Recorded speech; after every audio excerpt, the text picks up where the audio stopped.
Doki Doki Literature Club? What the fuck? Bloons TD6. God Game It. Like some of my favorite games of all time are on this list. Wait, Doki Doki Literature Club?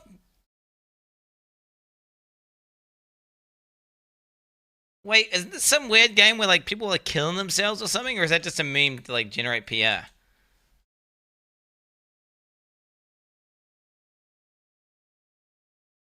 Wait, Doki.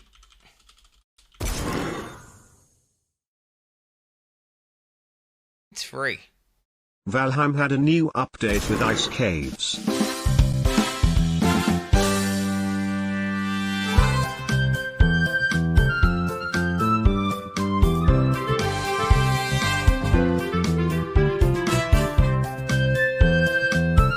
Those look sick, dude. Let's go, play the game.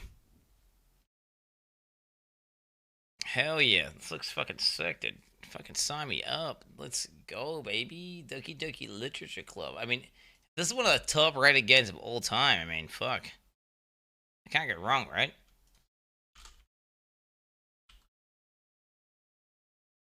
Oh, fuck, why can't I pause? Doki Doki Literature Club. Okay, alright. Cheese is playing this game.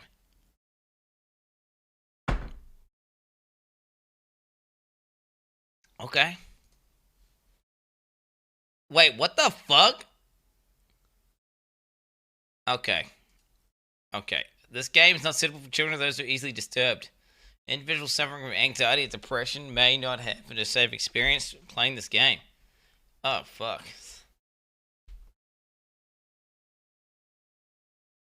For content wanting to please visit. I agree. Playing Doki Doki Literature Club, you agree that you are at least 13 years of age and you consent to your exposure of highly disturbing content. Is this one of those cartoon games that shows boobies? Be honest, chat. Wait, this hasn't got porn in it or something, right? Is this got fucking porn in it, dude? Or am I, like, what's happening here? No, it doesn't. Okay, am I good?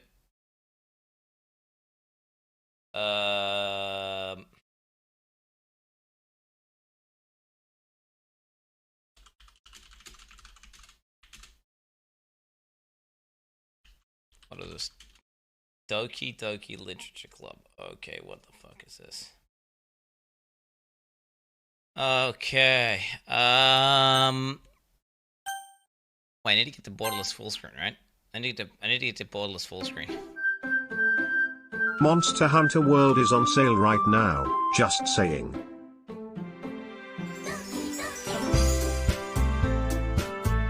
Huh? Oh. Nice. Okay, it's too late now.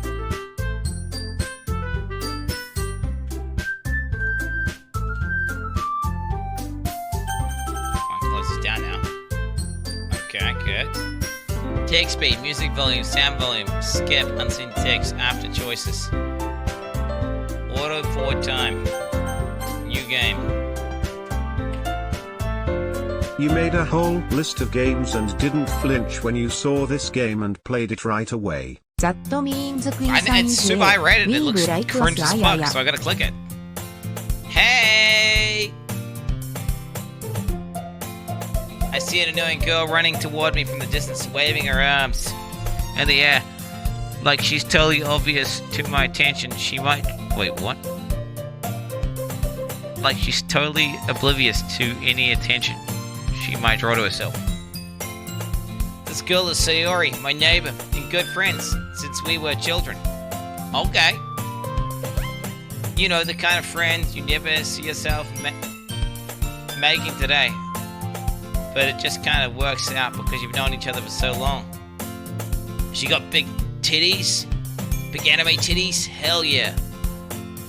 We used to walk to school together on days like this, but starting her in high school, she would oversleep more and more frequently, and I would get tired of waiting up. Is this your Twitch-mandated punishment for calling Weebs pathetic the other day? But if she's going to chase after me like this, I always feel better off running away. However, I just sigh and idle in front of the crosswalk and let Sayori catch up to me. Ha-ha! Ha-ha! I overslept again! But I caught you this time! Maybe, and only because I decided to stop and wait for you! Oh, that's me! Maybe because only because I decided to stop and wait for you. Damn straight.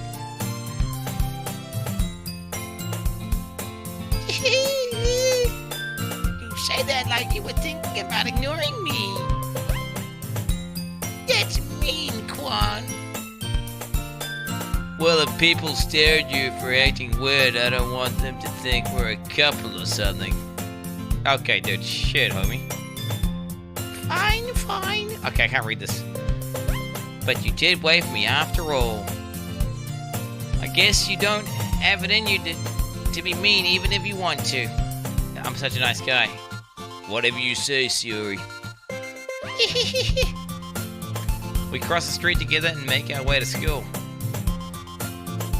Dyslexic streamer plays Weeb text game. What could possibly go wrong?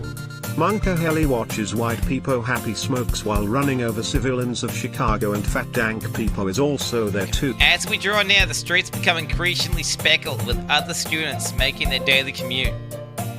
By the way, Quan, have you decided on a club to join yet? A club? I told you already, I'm not interested in joining any clubs. I haven't been looking either. That's not true. You told me you joined a club this year. Did I? I'm sure it's possible that I did in one of many conversations where I dismissively go along with whatever she's going on about. Oh shit, that's Giga Chad, dude. Just ignore the woman. Sayori likes to worry a little too much about me, but I'm perfectly contented just getting by on the average while spending my free time on games and anime. Might as well throw on the tuber model to complete the look. I was talking about how I'm worried that you won't learn how to socialize or have any skill before college. Is this like a Subway Weeb game? Wait, what the fuck? It's just like ultra pandering to weeps? Is that what's happening? Your happiness is really important to me, you know. So wait, is this like simulating what it'd be like to have an actual girlfriend? Okay.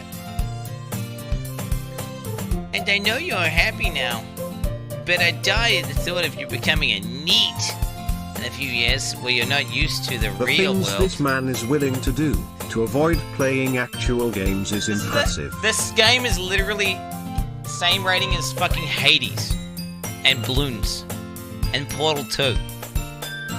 Like, this game is the same rating as Valheim. Okay?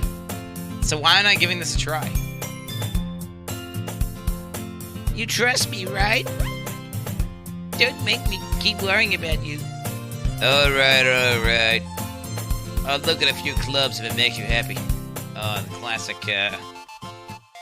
giving into the girlfriend dynamic. No promises, though. Will you at least promise me you'll try a little? Yeah, I guess I'll promise you that. Oh, cringe promise, dude.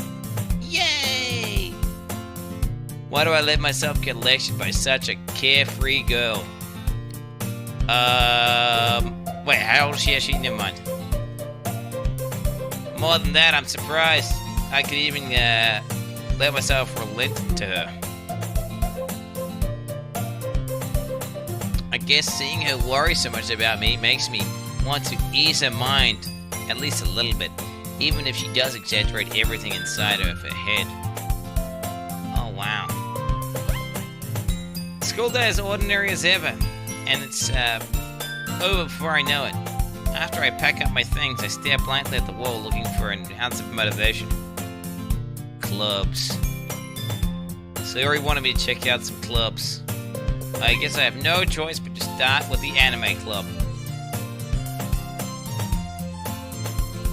What? Hello? Sayori? Sayori must have come into the classroom while I was spacing out. I look around and I realize I'm the only one left in the classroom. Wait, is this gonna be some nightmare where she's actually a demon? Quinn, Succubus? are you built in a manner that differs from others? I'm pretty idiosyncratic when it comes to a lot of things. But anyway, I thought I'd catch you coming out of the classroom, but I saw you just sitting here and spacing out, so I came in. Honestly, you're even worse than me sometimes. I'm impressed. You don't need to wait up for me if it's going to make you late to your own club. Well, I thought you might need some encouragement, so I thought, you know. You know what? Well, you'd like to come to my club. Oh god, what's our club, dude? Why is she permanently blushing, dude? Here's the prime and amount. Peace. Sayori. Yeah? There's no way I'm going to join your club. Me. Oh, look at her, dude. Oh, look at her, dude. Sayori is the vice president of the literature club. Not that I was ever aware that she had any interest in literature. In fact, I'm 99% sure she only did it because she thought it would be fun to help start a new club. She was the first one to show interest after one who proposed the club. She inherited the title Vice President. That said, my interest in literature is guaranteed to be even less. Yeah, I'm gonna go to the anime club. Come on, please. Why do you care so much anyway? I agree. I seem lame as fuck. I seem lame as fuck, dude. Well, I kinda told the club yesterday I'd bring in a new member. Okay, dude. And Natsuki made cupcakes and everything. Don't make promises you can't keep. Oh Jesus, I sound like such an insult, dude. Just go to the literature club. The fuck? I can't tell Sayori is really that much of an airhead, or guys, if she is so cunning as to plan out all of this. I let out a long sigh. Fine, I'll stuff her cupcake, okay? Yes, let's go. And thus, today marks the day I sold my soul for a cupcake. Okay, you didn't do it for the cupcake. You did it because you fucking... Okay, we know why you did it. Okay, I dejectedly follow Sayori across the school and upstairs. A section of the school I rarely visit, being generally used for the third-year classes and activities. Sayori, full of energy, swings open the classroom door.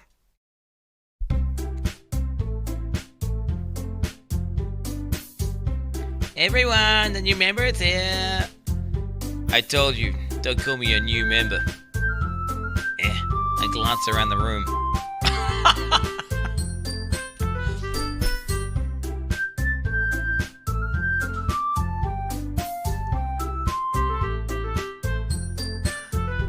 Girl wants it. Welcome to the literature club. It's a pleasure meeting you. Sayori's always said nice things about you. Seriously, you brought a boy? Way to kill the atmosphere. Oh, Quan, what a nice surprise. Welcome to the club. I ellipsis them. I just ellipsis them, bro. All words escape me in this situation. I'm surrounded by little waifus. By lolly waifus. This club is full of incredibly cute girls. What are you looking at? If you want to say something, say it. Sorry. That's okay. The girl with the sour attitude, whose apparently name is Natsuki, is the one I didn't recognize. small figure makes me think she's probably at first year. She looks like she's 12. I'm gonna be honest. She looks like she's 12. She's also the one who made cupcakes, according to Sayori. You can just ignore her when she gets moody. Sayori says that quietly into my ear, then turns back. Oh wait, she's supposed to whisper it. Then turns back towards the other girls. Anyway, this is Natsuki, always full of energy. And this is Yuri. We had a Japanese exchange student called Yuri. No cap. The smartest in the club. Don't say things like that. Yuri, who appears comparably more mature and timid. This is so weird, bro. Why is he talking about mature there and shit? Like, what the fuck? Seems to have had a hard time keeping up with people like Sayori and Natsuki. Oh, well, it's nice to meet both of you. And it sounds like you already know Monica, is that right? That's right. It's great to see you again, Quan. Monica smiles sweetly. We do know each other well. We really talked, but we were in the same class last year. Monica was probably the most popular girl in class. Smart, beautiful, athletic. Oh, Jesus Christ. Basically completely out of my league. So having her smile at me makes me so... Wait, having her smile at me so genuinely feels a little... This is genuinely peak content. You too, Monica. Come sit down, Quan. We made a room for you at the table so you can sit next to me or Monica. Oh, do I get the peg? I'll get the cupcakes. Hey, I made them, so I'll get them. Sorry, I got a little too excited. Then how about we, oh wait, that's a woman. Then how about I make some tea as well? The girls have a few desks arranged to form a table. Sayori mentioned it's widened so there is one space next to Monica and one space next to Sayori. Is this some sort of sick intervention where they're making you choose a girl? Natsuki and Yuri walk over to the corner of the room where Natsuki grabs a wrapped tray and Yuri opens the closet. Oh fuck. Still feeling awkward, I take a seat next to Sayori.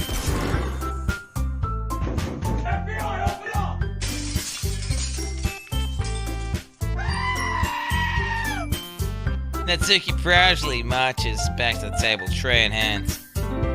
Okay, are you ready? Ta-da! Natsuki lifts the foil off the tray to reveal a dozen white, fluffy cupcakes decorated to look like little cats. Okay, of course they look like little cats. Jesus Christ. The whiskers are drawn with icing and little pieces of chocolate were used to make ears. So cute! I had no idea you were so good at baking, Natsuki. Yeah, well, you know. Just hurry and take one. Sayori grabs on first, Monica and I follow. It's delicious!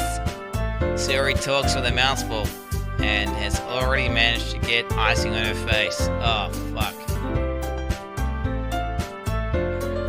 I turn the cupcake around on my fingers, looking for the best angle to take a bite. Natsuki is quiet. Oh, God. I haven't watched the stream for a bit because I didn't want to spoil Elden Ring and I come back to this. What did Elden Ring do to him? Chat? Did it finally break him? Oh shit, she's nervous. Mean, you don't want it, it's better when it comes to judging the age of a woman, okay? It's better to always overestimate. Right? When it comes to, you know, it's better to, but then don't say it out loud.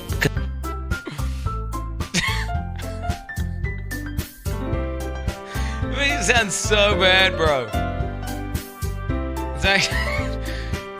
Okay. I can't help but notice her sneaking glances in my direction. Dude, she's 12, man! She's a first year! Is she waiting for me to take a bite? I finally bite down. The icing is sweet and full of flavor. I wonder if she made it herself. This is really good. Thank you, Natsuki. Why are you thanking me? It's not like I...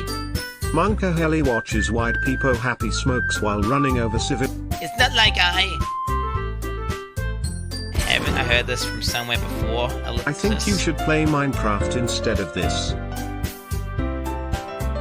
Made them for you or anything? Oh shit, she's blushing, dude, and sweating, dude. I thought you technically did. Siri said. Well, maybe. This game is actually harder than Elden Ring. But only for Quinn because he cannot read 777 sextrillion 777 quintillion 777 quadrillion 707. I press skip. Why is it skipping? Alright. I give up on Natsuki's weird logic and dismiss the conversation.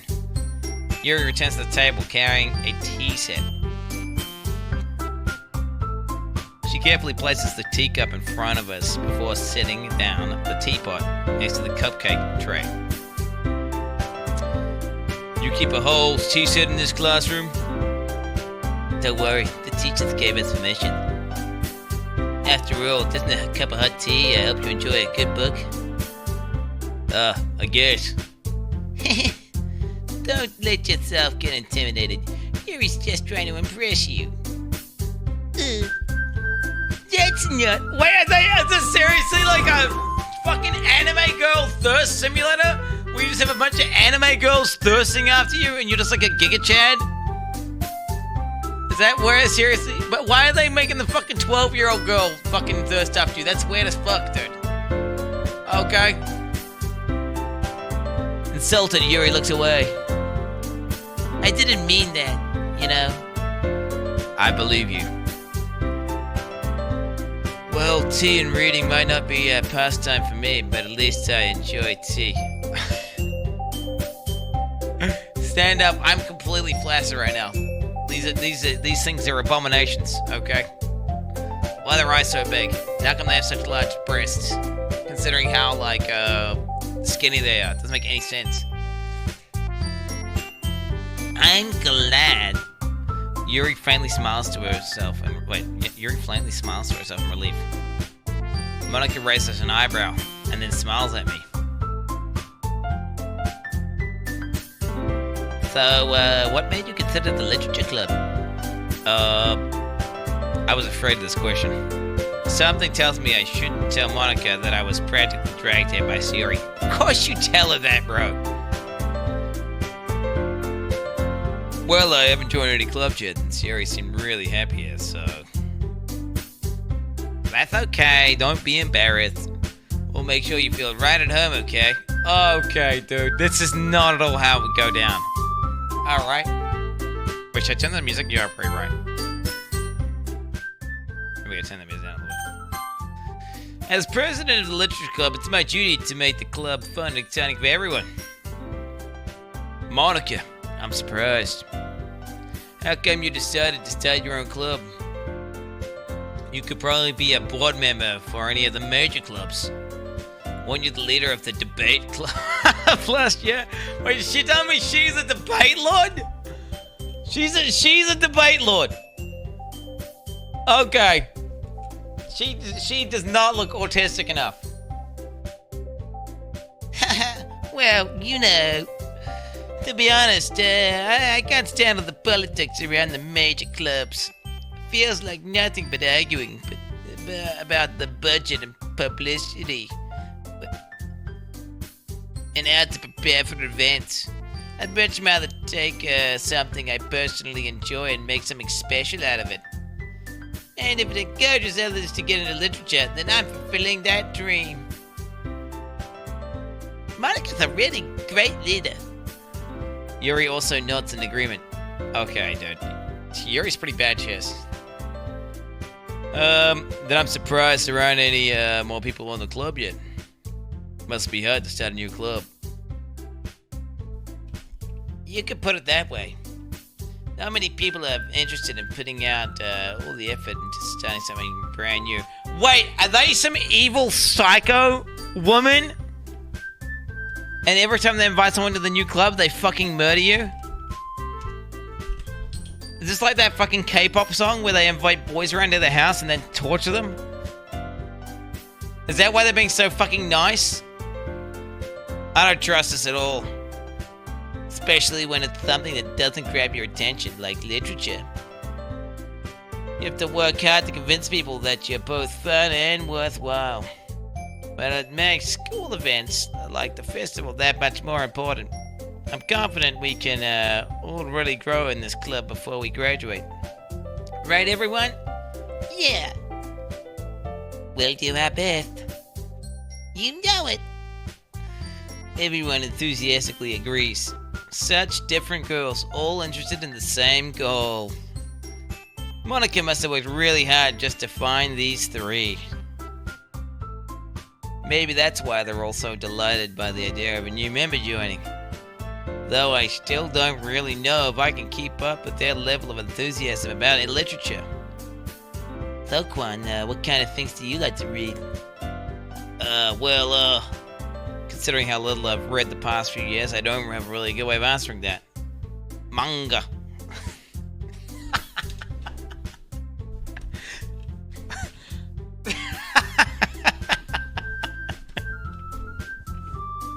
Is this like a weeb's wet dream, dude? Like a bunch of attractive girls inviting to their literature club and they ask them about anime and then they're gonna be really interested and be like, oh my god, I love anime! I muttered while I did myself, half joking. Oh, he muttered it. Natsuki's head suddenly perks up. Oh no. The 12-year-old one, the first year one's a weeb, dude.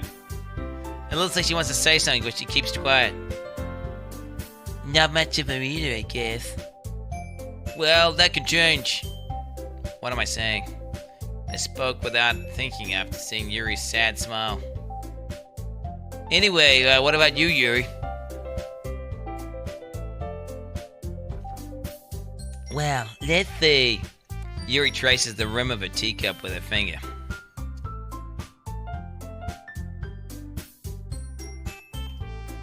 My favorites are usually novels that build deep and complex fantasy worlds. Oh fuck. The level of creativity and craftsmanship behind them all is amazing to me.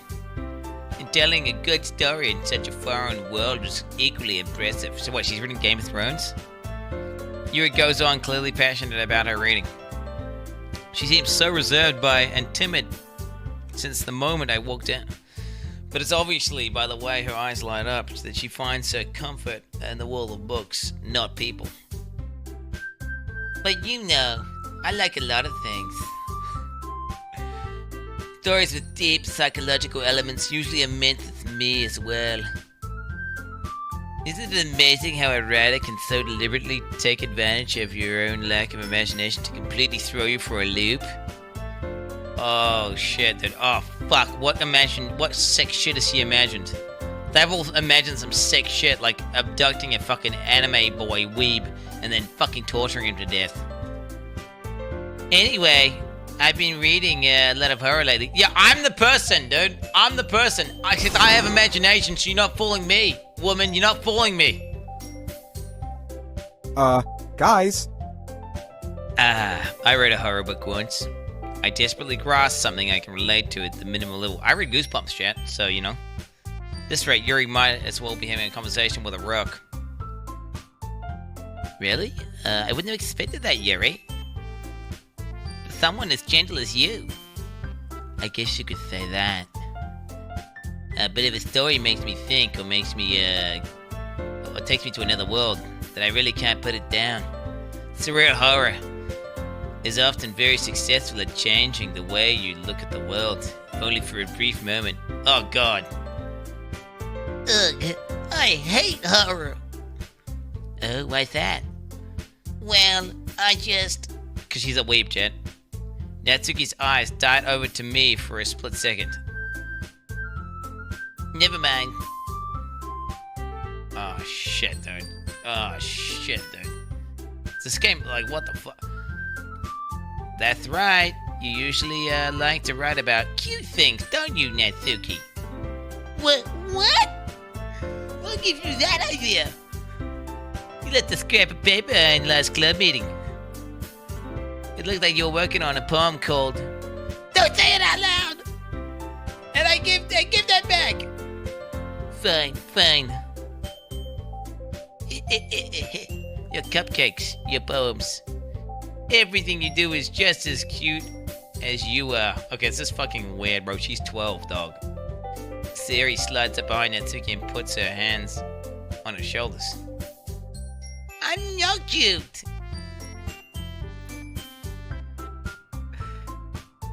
Natsuki, you write your own poems? Yeah, well, I guess sometimes. Why do you care? I think that's impressive. Why don't you share them sometime? No. Natsuki averts her eyes. You wouldn't like them. Not a very confident writer yet. I'm such a giga chad. Holy fuck, just dominating. I'm coming in here and just dominating them. I understand how Natsuki feels. Sharing that level of writing takes more than just confidence. The truest form of writing is to oneself. You must be willing to open up to your readers, exposing your vulnerabilities and showing them even the deepest reaches of your heart. Oh shit. Do you have writing experience too, Yuri? Maybe if you share some of your work, you can set an example and help Natsuki feel comfortable to share hers. I guess it's the same for Yuri. I wanted to read everyone's poems. We all sit in silence for a moment. Okay, I have an idea, everyone. Ellipsis question mark? Natsuki and Yuri look quizzically at Monika. Let's all go home and write a poem of our own. The next time we meet, we'll all share them with each other. That way, everyone is even. Ellipsis. Yeah, let's do it!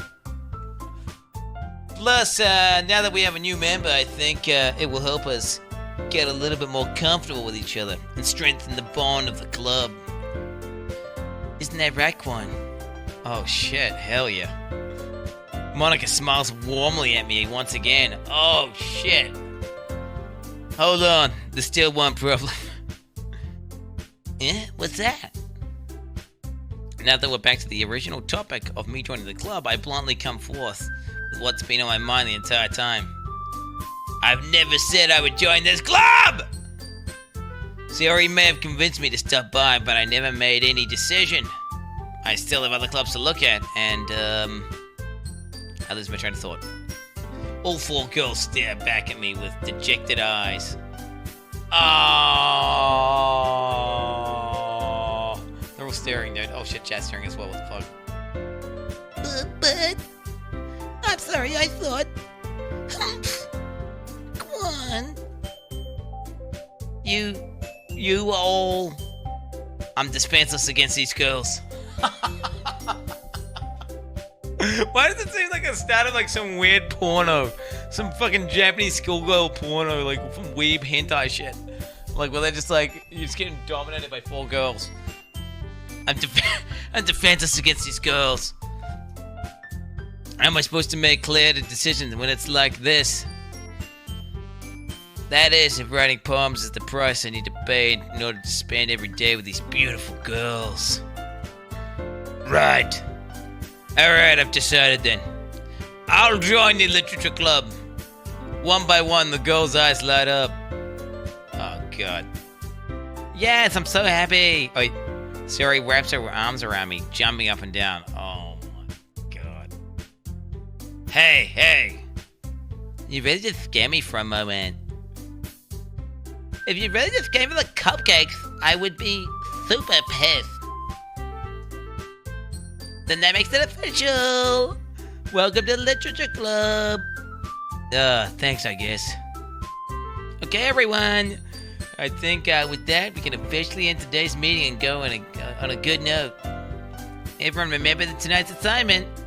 Write a poem and bring it to the next meeting so we can all share. Monika looks over at me once more. Quan. I look forward to seeing how you express yourself. Yeah. Can I really impress the class star Monica with my mediocre writing skills? I already feel anxiety welling up inside of me. Meanwhile, the I love this anxiety. Okay, shit. Meanwhile, the girls continue to chit-chat and Yuri and Natchaki clean up their food. Hey, Quan, since we're already here, do you want to walk home together? That's right. Sayori and I never walk home together anymore because she's always stayed after school for the clubs. Sure, might as well. Yay! Oh, fuck. With that, the two of us depart from the club room and make our way home. Then, the whole way, my mind wanders back and forth between the four girls. Sayori, Natsuki, Yuri, and of course, Monica. Will I really be happy spending every day after school in a literature club? Perhaps I'll have a chance to grow closer to one of these girls. That's exactly why you're doing it, you dirty dog. That's exactly why. Not one of them though. She's 12. Okay, she's fucking 12. All right. Yeah. Okay. You want to go for Yuri or Monica? All right, Yuri or Monica. All right. That's your BFF. You don't mess with friends. Okay, that's your BFF. She's 12. That's your BFF. You want to tap one of these two. All right. I just need to make most of my circumstances, and I'm sure good fortune will find me.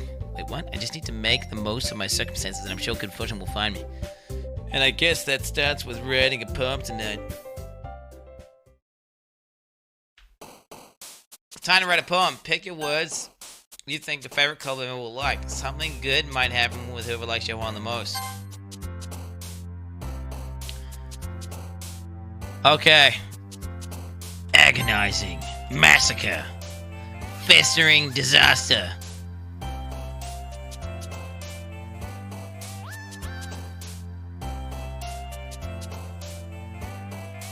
Effulgent. What the fuck is effulgent?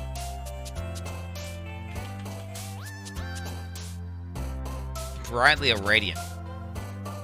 Empty. Misfortune. Cry. Fantasy. Sensation. Broken. Unrestrained graveyard. Pleasure. Uncontrollable. Anxiety. Anger. Depression. Contamination. Crimson. Raindrops. Yuri's gonna love this shit. Yuri's gonna love this shit. Yuri is gonna fucking be coming when she sees this, dude. Holy fuck. Hi again, Quan. Glad to see you didn't run away from us. Nah, don't worry. This might be a little strange for me, but at least I kept my word. Well, I'm back at the literature club. I was the last to come in, so everyone else is already hanging out. Thanks for keeping your promise, Quan. Hope this isn't too overwhelming of a commitment for you. Making you dive head first into literature when you're not accustomed to it. Oh, come on! Like he deserves any slack. Siri told me you didn't even want to join the clubs this year. And last year, too. I don't know if you plan to just come here and hang out, or what. But if you don't take that seriously, then you won't see the end of it. Natsuki, you're certainly having a big mouth for someone who keeps her manga collection in the club room. All the weebs go for the 12-year-old, right? All the weebs go for the 12-year-old, right? Cause she likes anime and shit, and she looks like she's fucking 12, and she's a first year, bro. Like, oh my god. Natsuki finds herself stuck between saying Monica and manga. Manga is literature. Swiftly defeated, Natsuki plops back into her seat. Don't worry, guys.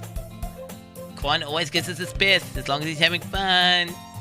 Mate, my guy has literally already said he's only here because he wants to deep dick one of these girls. Okay, that's literally what he said.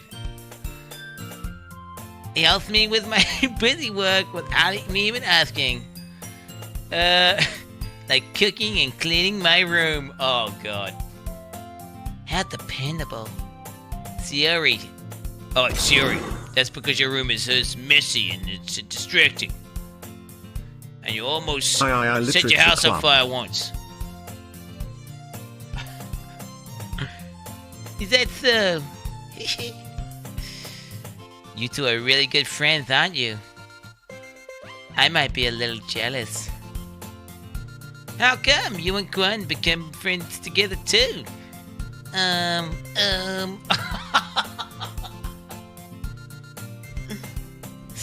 Sayori. Oh, she's so oblivious and innocent. She just doesn't know what's going on at all. Oh my God. Ellipsis. As usual, Sayori seems oblivious to a weird situation she just put me into. Oh, Yuri even brought you something today, you know. Wait, Sayori? Me? Not really. Don't be shy. It's really nothing. What is it? What, did she give me a dildo or something? What is this? What did she bring, dude? Never mind. Sayori made it sound like a big deal when it's really not. Game. What do I do? Yeah, I'm sorry, Yuri. I wasn't thinking. I guess that means it's up to me to rescue the situation. Hey, don't worry about it. First of all, I wasn't expecting anything in the first place. So, any nice gesture from you is a pleasant surprise. It'll make me happy no matter what. Is that so? This is our life now. Chat. Quinn gun pain champ Quince plat. Something's about to happen, dude. Yeah, I won't make a big deal. I won't make it a big deal if you don't want it to be.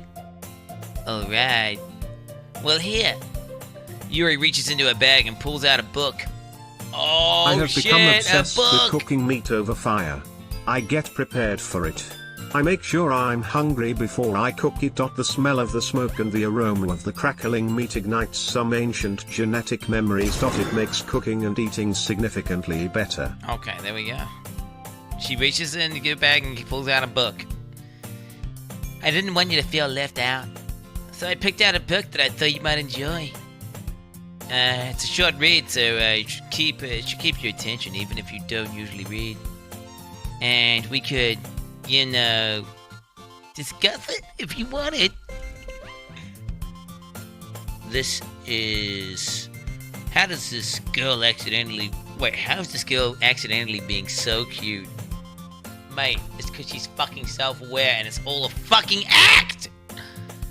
She's luring you in to fucking give you cock and ball torture because she's a sick fuck! That's my prediction anyway. She even picked out a book she'll think I'll like, despite me not reading much. Yuri, thank you. I'll definitely read this. I enthusiastically take the book. Phew. Well, you can read it at your own pace. I look forward to hearing what you think. Now that everyone's settled in, I expect tomorrow to kick off some scheduled activities for the club. But that doesn't seem to be the case. Sayori and Monica are having a cheery conversation in the corner. Yuri's face is buried in a book. I can't help but notice her intense expression, like she's waiting for this chance. Meanwhile, Natsuki is rummaging around in the closet. Oh shit, what's happening? Does it one-on-one with me and Yuri? A small spoiler. In 2 days you'll meet something important that will complete... Stop!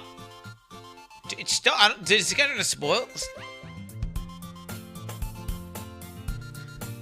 I'm really curious to talk to Yuri for a little bit more. So they're all distracted and Yuri's all by herself, isolated by herself. So now we're going in, boys. But at the same time, I feel bad for distracting her from reading. I catch a glimpse of the cover of her book. Looks like the same book that she lent to me. More than that, it seems to be the first few pages. Crap! I think she noticed me looking at her. She sneaks another glance at me, and her eyes meet for a split second. Ellipsis. But that only makes her hide her face deeper in her book. Sorry. I'm coming, I am.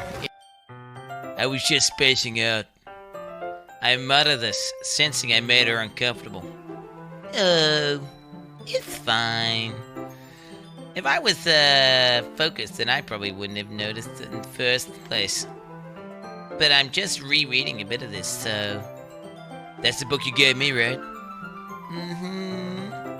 I just wanted to reread some of it. Not for any particular reason. Just curious. How you could have 2 copies of the same book. She rented it from the fucking library, homie? Well, I stopped at the bookstore yesterday. Bitch. And, that's not what I meant. I mean, I just happened to buy 2 of them. I see. You want the dick? Wait, there's something fairly obvious here that Yuri isn't telling me, but I decided to let it go. What? She's not 12. She's in her 20s, bro, or something. Okay, my character specifically said she's mature. Okay?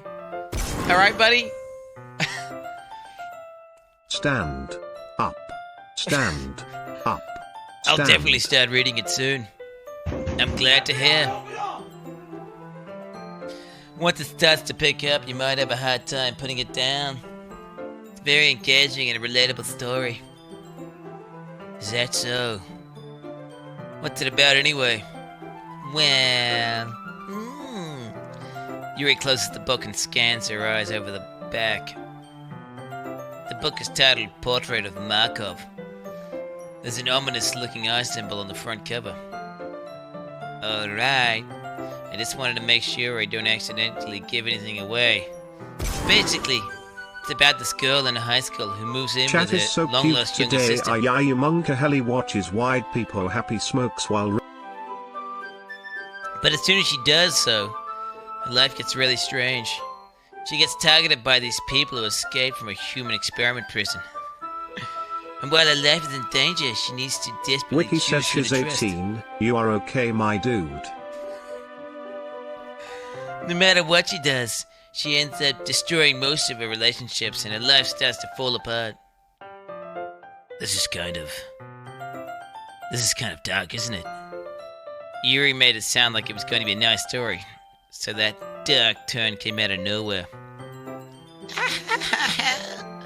Yuri giggles all of a sudden.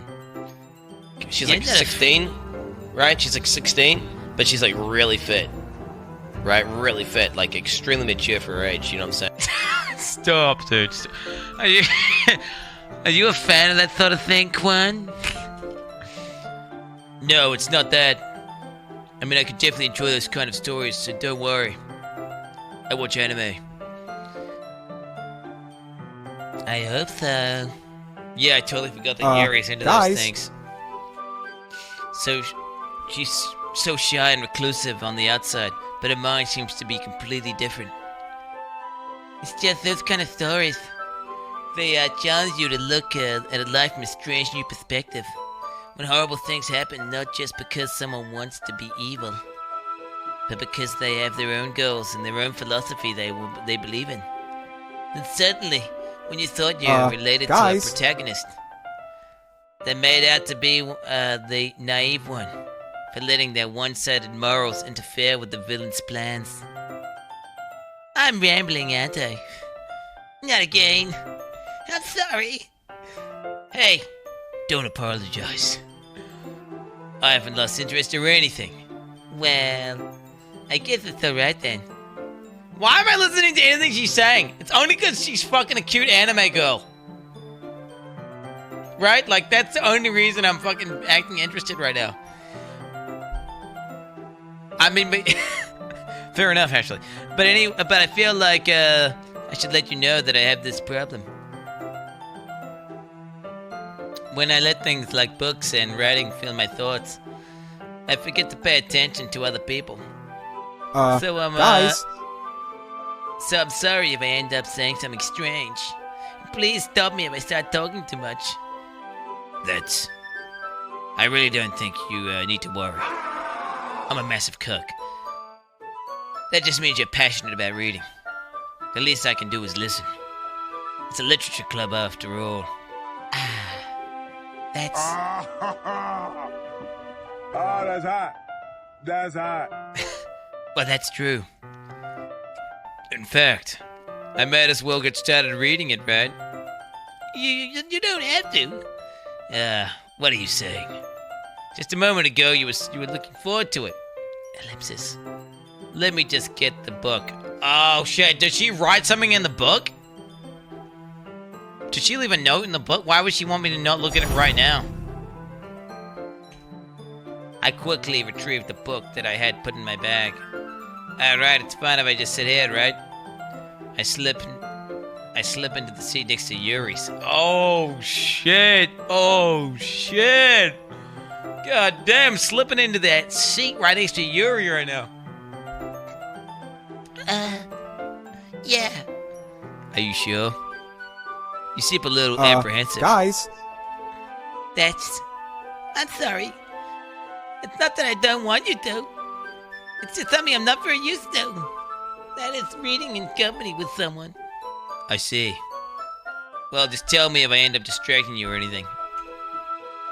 Alright. I opened the book and started the prologue. I soon understood what Yuri means about reading in company. It's as if I can feel her presence over my shoulder as I read. Mate, you've just got an erection, bro. Okay? Okay. Pepe laughed. It's not a particularly bad thing. Maybe a little distracting, but the feeling is somewhat comforting. Yuri's in the corner of my eye. I realize that she's not looking at her own book. I glance over. Looks like she's reading from my book instead. So sorry. Yeah, I was just... Yuri, you really apologize a lot, don't you? I do? I don't really mean to. Sorry. I mean... Oh, it's me. Yeah, this should work, right? I slide my desk until it's up against Yuri's, then hold my book more between... Then I hold my book more between the two of them. Oh, shit, dude. Oh, shit, we're reading the book? No shot. I suppose so. Okay, the other girls are gonna be immediately like, what the fuck is Yuri and Monka Heli watches doing? White Peepo happy smokes while running over civilians of Chicago, and them. Fat Dang Get a room. Peepo is also there too.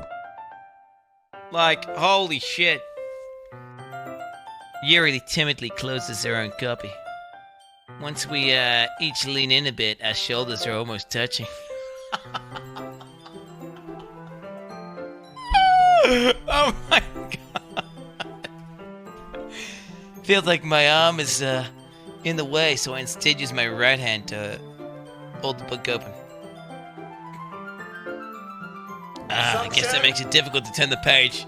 Oh, she's gonna have to turn the page now, isn't she? Yeah. No.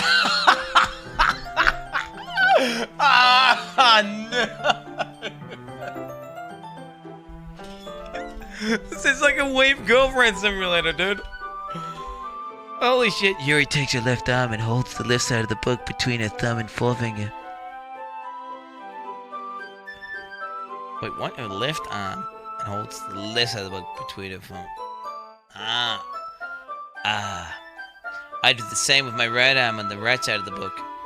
That way, I turn a page and Yuri slides it under her thumb after it flips to her side. That'd be such an awkward way to read a book. Like, you just be like this. You're gonna get a sore neck, like, instantly, bro. Like, are you kidding me? But again, he's not doing that. He's doing it because he's trying to, you know, okay, ultimately. We're huddled even closer together than before. It's actually kind of distracting me. As if I can feel the warmth of Yuri's face, and she's in the corner of my vision. Oh my god. Oh my god. Are you ready? To turn the page. Sorry. I think I got a bit distracted for a second. By your massive anime titties. I glanced over at Yuri's face again, and our eyes meet. Oh my god, bro. Quinn, Oh my there's god. someone at the door. FBI I don't know if I'll be able to keep up with her. Ah, that's okay. You're not used to reading, right?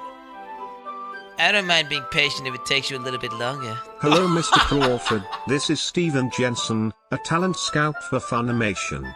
We got word of your voice acting abilities and had to witness it ourselves. Simply breathtaking work. If you can so effortlessly become a 13-year-old schoolgirl, what could you do with a role designed for you? We have an upcoming anime with a small troll character that constantly chimes in with unprovoked stories that are clearly fake, is a misogynist, and whose only skill is playing video games. Shut the fuck up, dude. Are you interested? I don't mind being patient if it takes you a little bit longer. It's probably the least I can do. Since you've been so patient with me. Yeah. Thanks. We continue reading. Yuri no longer asks me if I'm ready to turn the page. Instead, I assume that she's finished the page before me, so I turn it by my own volition. We continue the first chapter in silence. Even so, turning each page feels almost like an intimate exchange. Jesus! Oh, my thumb gently letting go of the page, letting it flutter over to her side as she clenches it under her own thumb. Hey, Yuri. This might be a silly thought, but the main character kind of reminds me of you a little bit. She's not 15! Yuri's not 15! You've edited that! They said she was mature. I chose the most mature one. She's literally 12, bro. You sick fuck. Guys? You think so? Wait, what? Can I get backwards? Oh, fuck. What did he...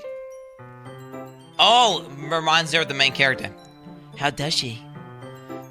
Well, I guess she's more blunt in a lot of ways. But she also second guesses all of the things she says and does.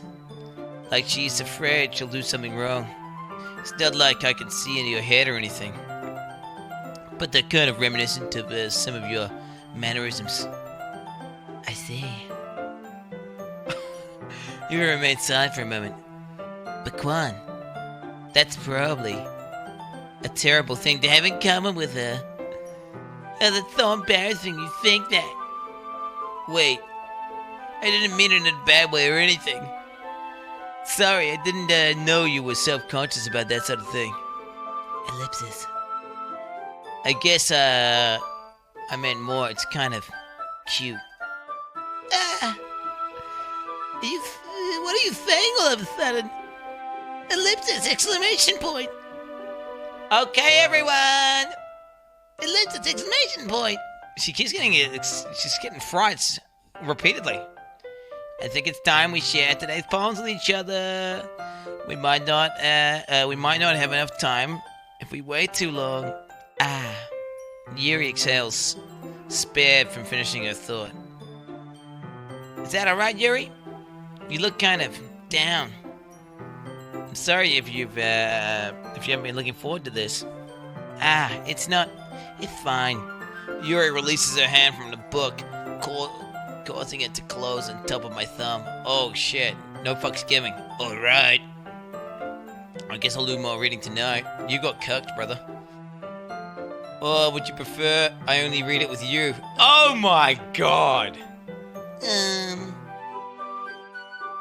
I guess I don't have too much of a preference either way. In that case, I'll read it more tonight. It'll be more fun to read it with you after it picks up a little bit, you know? That's good reasoning. In that case, feel free to finish the first 2 chapters in your own time. That's right, you just listen to me, you little cuck. Only the first 2 chapters. Nothing more. Alright. I stand up. I make a mental note of where I left the book and then slip it back into my bag. By the way, did you remember to write a poem last night? Yeah. My relaxation ends. I can't believe I agreed to do something so embarrassing. I couldn't really find much inspiration since I've never really done this before.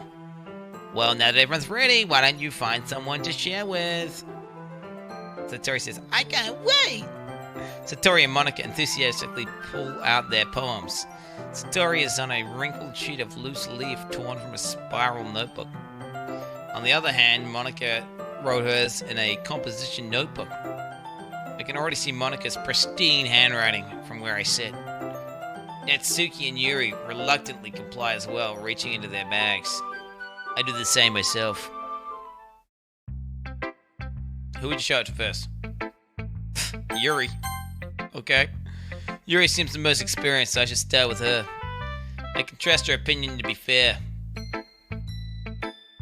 Ellipsis. As Yuri reads the poem, I notice her eyes lighten. Exceptional. What was that? Ellipsis question mark?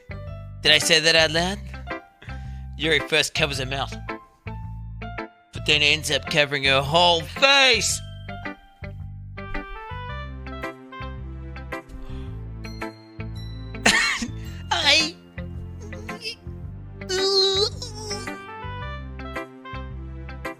He's gonna hate me. You really didn't do anything wrong, Yuri. Huh?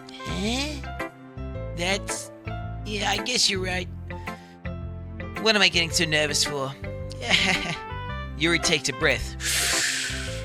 So, what kind of writing experience do you have? Your use of imagery and metaphors indicates you've written a lot of poetry before. Really? Well, that's a huge compliment coming from you. This is actually my first time. Really? Huh? Yuri stares at me blankly and then looks at my poem again. Ellipsis. Does she not believe me, bro? Well, I know that. I just meant, Yuri trails off, unable to find an excuse. She traces her finger along the words in the poem, as if breaking it down more thoroughly. Yeah. Okay.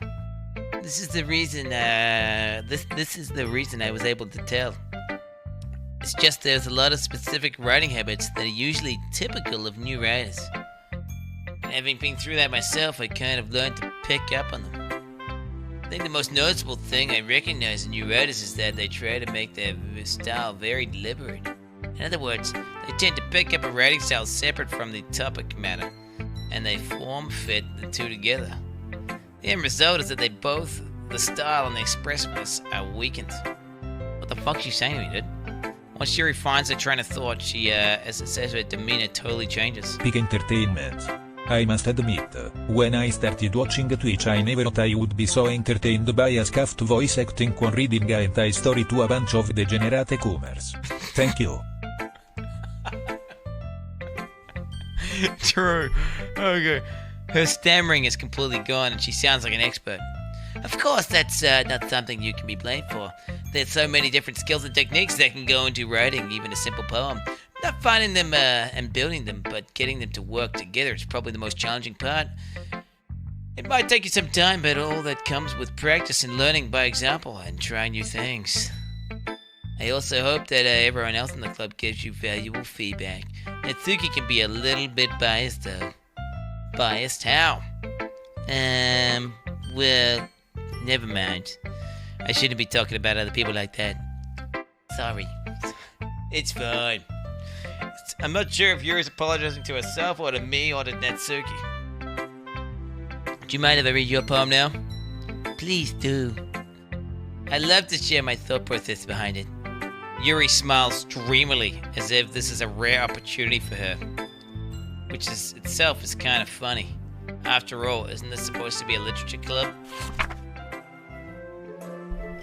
The ghost under the light.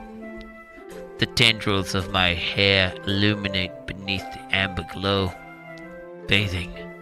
It must be this one. The last remaining streetlight to have withstood the test of time. The last yet to be replaced by the sickening blue-green hue of the future. I bathe calm breathing air of the present, but living in the past. The light flickers. I flicker back. Click outside the poem area to continue. Ellipsis. I'm sorry, I have such terrible handwriting. What? I wasn't thinking that at all. I was actually thinking that. It was dog shit. I could barely read it. But it took you a long time to read. Well, I just don't read script very often. I actually think your handwriting is pretty. That's a relief. Also, I like the poem. Even though it's short, it was really descriptive. Quinn. In chat, I researched it. And all characters are 18, that is why we are having a solo contest in the Discord right now. We are all posting the hottest sexes and most safe for work images of all these characters. Any not safe for work stuff will be banned. In conclusion, had a chicken ranch wrap for lunch and it was pretty good. And Quinn embracing his weep self and I didn't oh that I didn't fit in the seat.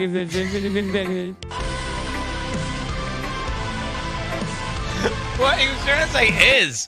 What the fuck is wrong with the Hassan DDS, dude? Holy shit. He was trying to say is, dude. He's just like... It wasn't too short. I usually write longer poems.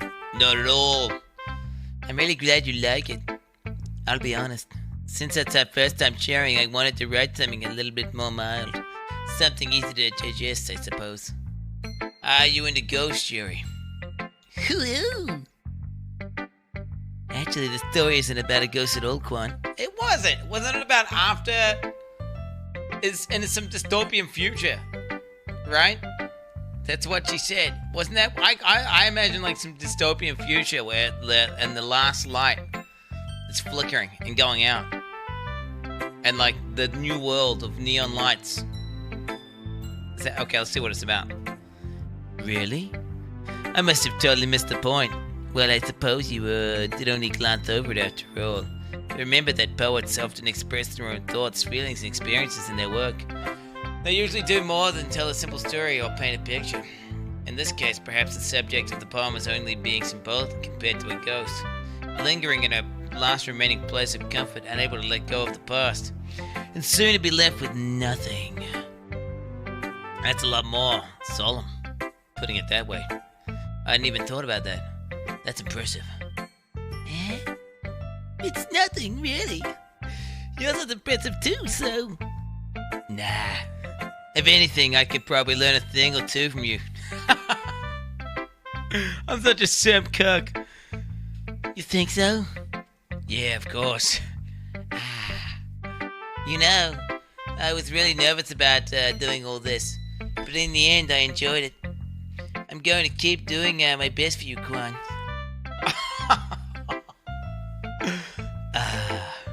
Me too. Oh my god, do I have to go through all of them? No way! I have to seriously get dog shit advice from 3 more anime girls? Wait, let's go to the fucking 12-year-old. That way she'll just be like, yeah, your poem sucks. It's not even about anime. It's too dark and fucked up. Ellipsis question mark, ellipsis question. Quan, if you're not gonna take the club seriously, then go home. What? Harsh. What, you expect me to actually believe you put effort into this? Do you think I'm stupid? I'm not a writer. Maybe it's not very good, but yeah, I did put in effort. We all start somewhere, right? You're still proud of, if you're still proud of the first one you wrote, then I'd like to read it. Oh, shit. Get fucking destroyed, Natsuki. Exclamation point, exclamation point. Painful to think about. Ellipsis. Fine. Well, sorry. You'll get better anyway. I tell you what to improve, but you're better off just trying again. To be fair, Natsuki knows what's up. He knows that I'm just trying to tap. He just knows I'm trying to... I mean, dude, we were like literally, I'm like on the second day, I'm in there holding the book of the other one. Like, she knows what I'm here for. She's... Okay.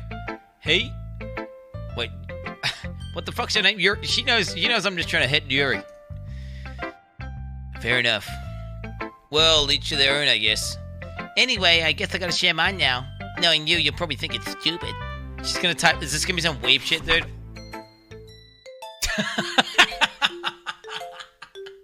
She's actually 12, dude. Eagles can fly. Monkeys can climb, crickets can leap, horses can race, owls can seek, cheetahs can run, eagles can fly. People can try, but that's about it.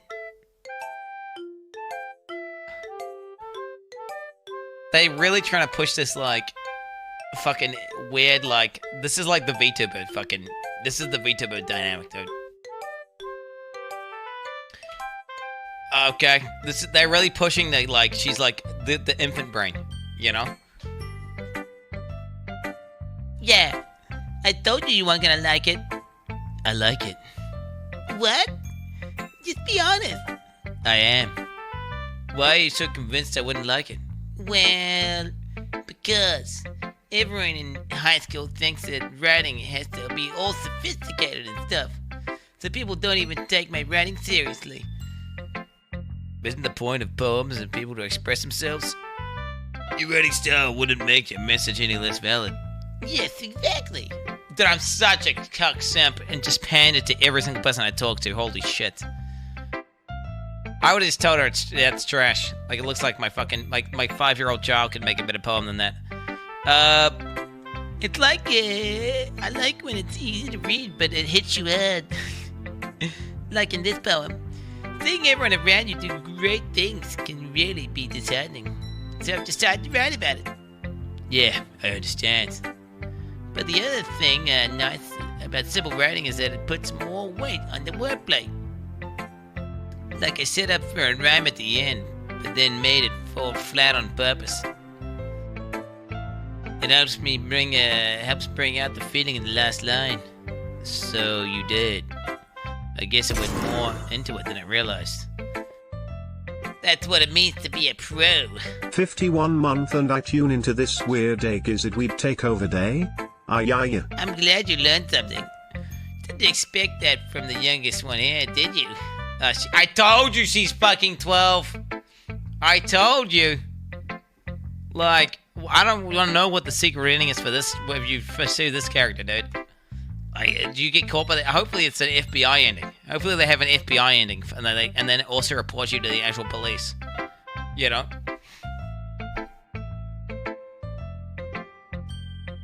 Yeah, I guess not. I decided to humor her with that last comment. I don't really care how old everyone is, but Natsuki is feeling proud, then I won't take that away from her. Holy shit. Holy shit, just fucking torture me already or something. Shiori, ellipsis. This is a good poem, Quan. Are you sure this is your first time? Of course. It's not that good. I'm the kind of guy who would be writing poems in his spare time. Am I the kind of guy who would be writing poems in his spare time? Yeah, I guess you're right. But that's why it impressed me. Well, to be honest, I was afraid that you wouldn't do it seriously. Or that you wouldn't write one at all. I'm really happy you wrote one. It reminds me of how you really are a part of the club now. Not to mention the fact that I'm standing in front of you in the club room. Well, of course. I'm really not into it yet, but that doesn't mean I'll break my promise. See? It's like I said before, Quan. Deep down, you're not selfish at all, you know? My guy's reasoning was because there was 4 cute girls, and he could potentially get a fucking laid, bro. That's literally what he said, bro. He's being selfish as fuck. Trying new things, for other people. That's something only really good people do. Oh my god, he's literally a nice guy, bro.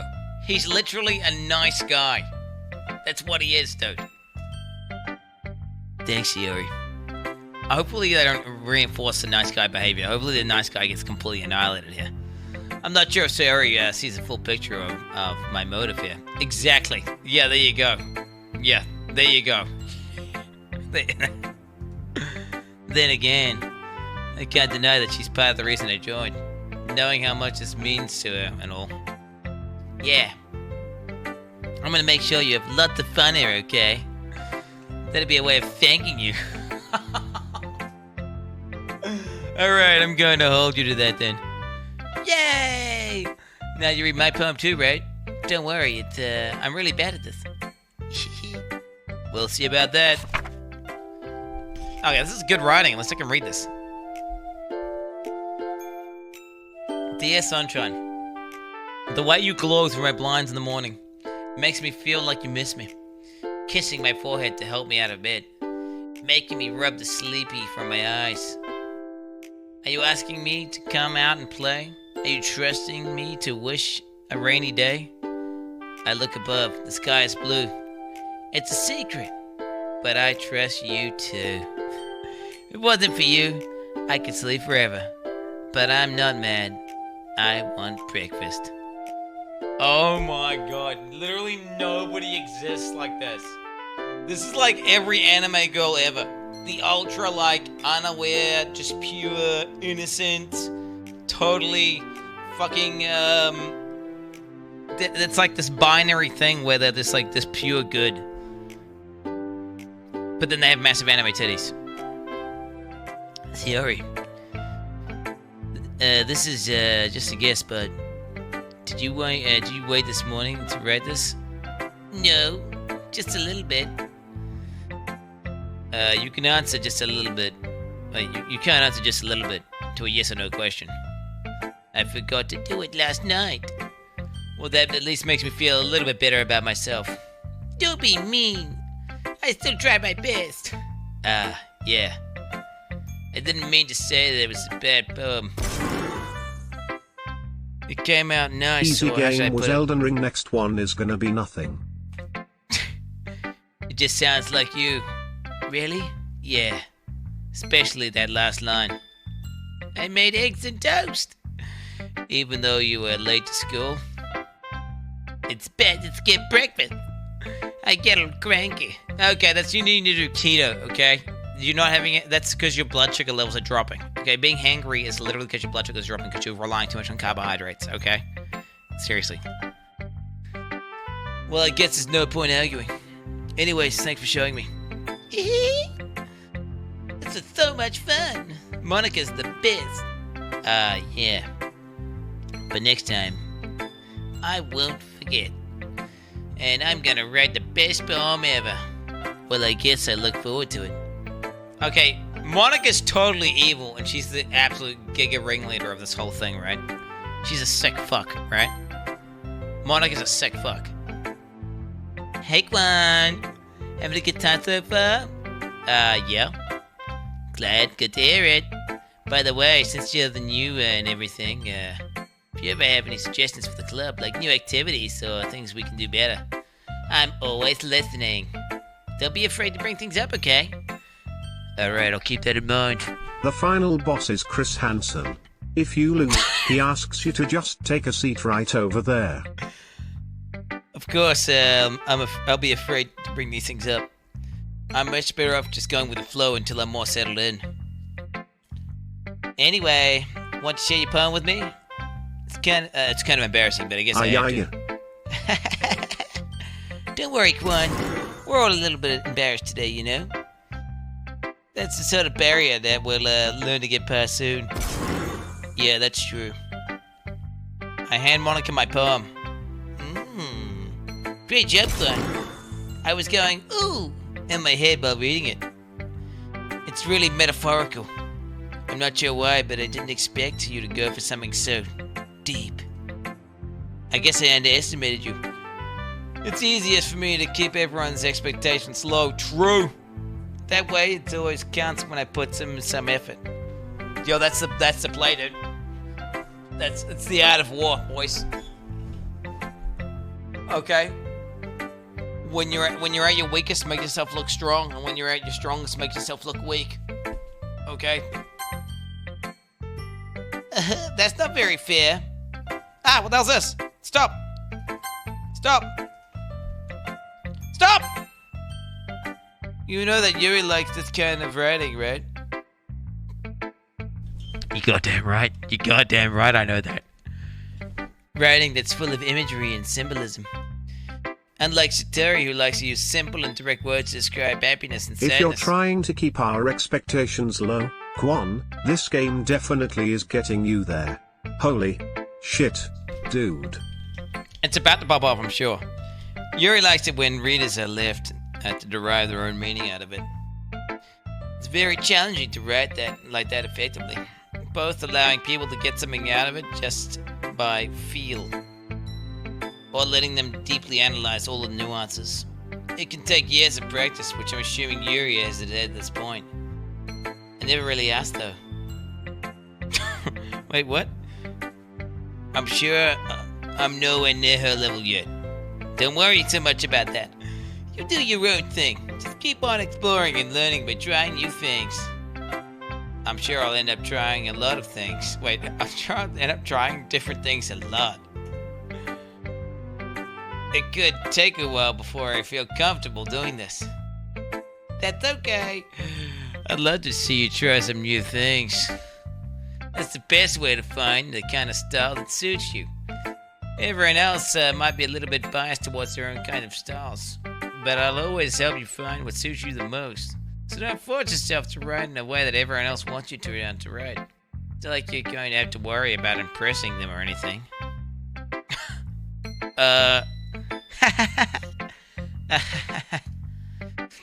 Anyway, do you want to read my poem now? Don't worry, it's not very good. You sound pretty confident for someone who claims to not be very good. Well, that's because I have to sound confident. That doesn't mean I always feel that way, you know? I see. Well, let's read it then. This is my first time seeing this secret ending for Elden Ring. What did you do to the lands in between, you sick bastard? A hole in the wall. It couldn't have been me. See? The direction the spackle protrudes. A noisy neighbor? An angry boyfriend? I'll never know.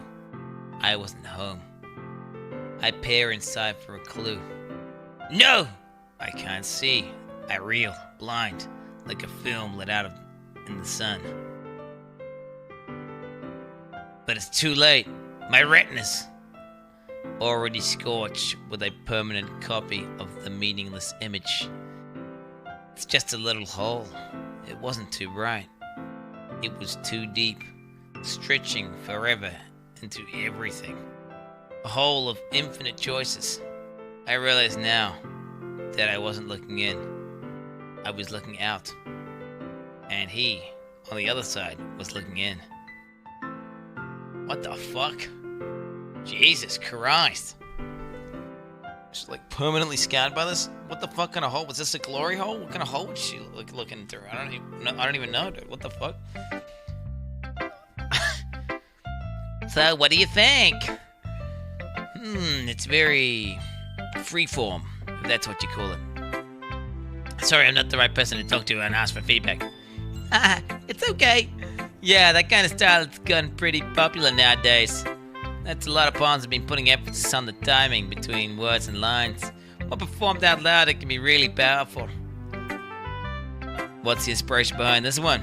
Well, I'm not sure how to put it. I guess you could say that I had some kind of epiphany recently. Nice game. It's been influencing my poems a bit. An epiphany? Yeah, something like that.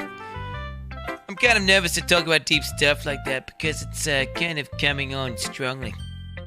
Maybe after everyone is better friends with each other. Anyway, here's Monica's writing tip of the day.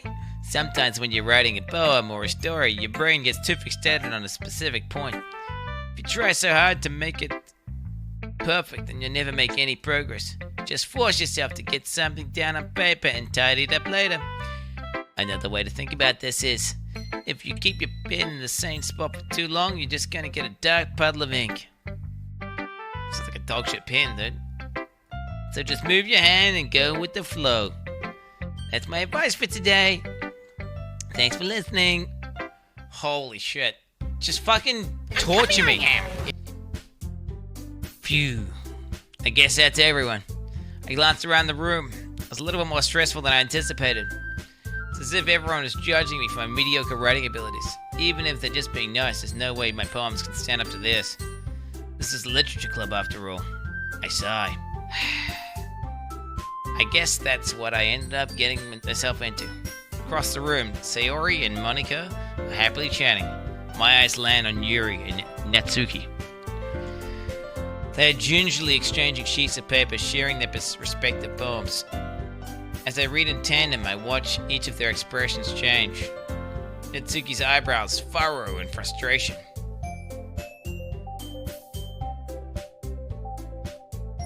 Meanwhile, Yuri smiles sadly. Ironic that you are playing a game entirely dedicated to reading, yet spent 50 games on League of Legends without reading a single ability. Shut the fuck up. You have a list of amazing games and somehow chose something worse than just chatting. What the fuck, Quinn? She's 12. They're all 12. Quinn, stop, this is cringe. What's with this language? Eh? Did you say something? Oh, it's nothing. Natsuki dismissively returns the poem to the desk in one hand. I guess you could say it's fancy. Ah, thanks. Yours is cute. Cute? Did you completely miss the symbolism or something? It's clearly about the feeling of giving up. How could that be cute? I know that. I just guys. meant the language, I guess. I was trying to say something nice. Yeah. You mean you have to try hard to come up with something that's nice to say? Thanks, but I really didn't come out nice at all. This is like the fucking triggered little girl that's like they have this archetype in animes. You know, she's like the blind chick out of Avatar, The Last Airbender, for example.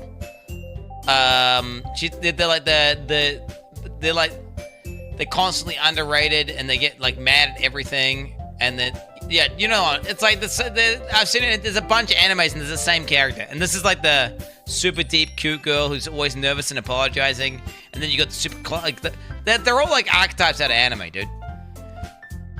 The most popular one is the one that grew up next to me. That's like the super innocent, oblivious girl who's like fucking doesn't understand that what she's doing is like overly flirtatious and fucking yeah. Okay, anyway, we've confirmed. Well, I do have a couple suggestions. Classic thing that our character says. If I was looking for suggestions, I would have asked someone who actually liked it. Which people did, by the way. Sayori liked it. And Quan did too. So based on that, I'll gladly give you some suggestions of... Wait, so based on that, I'll gladly give you some suggestions of my own. First of all... Excuse me? I appreciate the offer, but I spent a long time establishing my writing style. I don't expect to change anytime soon, unless of course I come across something particularly inspiring. Which I haven't yet.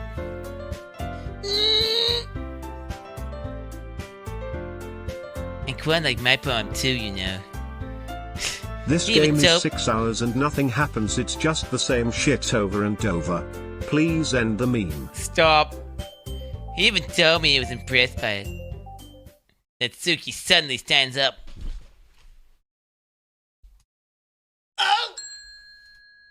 I didn't realize he was so invested in trying to impress. Report to the principal's office immediately. You are in big trouble. Okay. I didn't realize he was so invested in trying to impress our new member. Quinn, can we please get the tuber camera while you play this game? Thanks. It's a little too much effort. I had to like click 2 buttons or something, dude, to do that. Like, studio mode, master camera. To whom it may concern, this is Amazon Audiobooks. We've noticed you have been reading out Doki Doki Literature Club on stream. We are writing you today to ask that you cease and desist at once. Your voice acting is going to put us out of business. I didn't realize you were so invested in trying to impress our new member. Assuming Yuri. they are over 18, make sure to prepare their asses with a finger before putting your dick in. Greetings. What the fuck? Okay. That's not what you know, you're just... Yuri stands up as well. Yeah. I can't stand up on this song. Maybe you're just jealous that Quan appreciates my advice more than he appreciated yours. Huh? And how do you know he appreciates my advice more? Are you that full of yourself? No. If I was full of myself, I would deliberately go out of my way to make everything I do overly cutesy.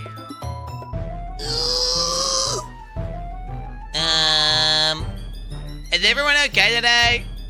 Well, you know what? Oh.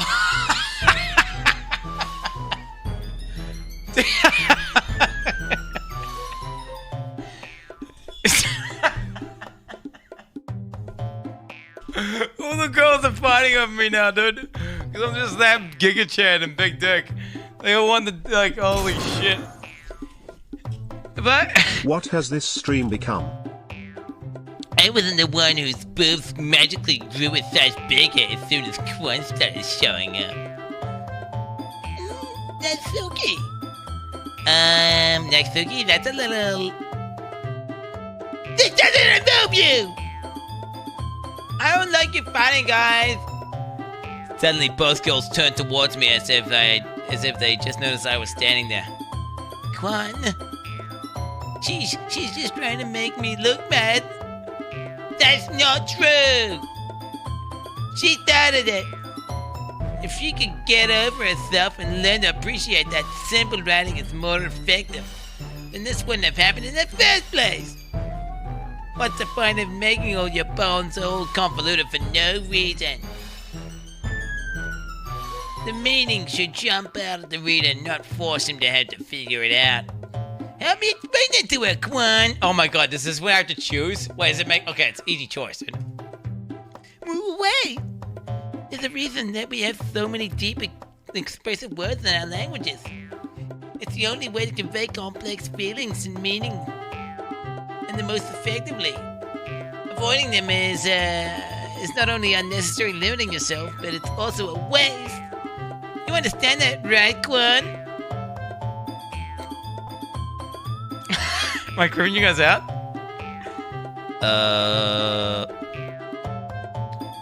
Well? Ellipsis. How did I get dragged into this mess in the first place? Not like I know anything about writing. But whoever I agree with, they'll probably think more highly of me. Oh, okay. Okay.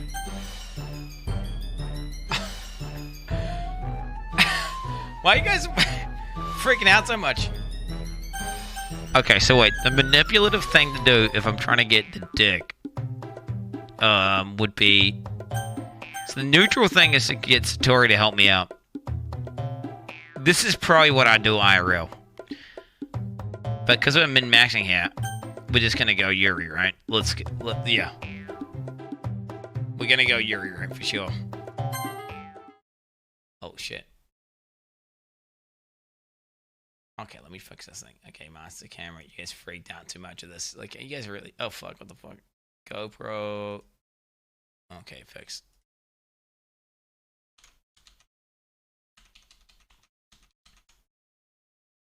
Yatsuki.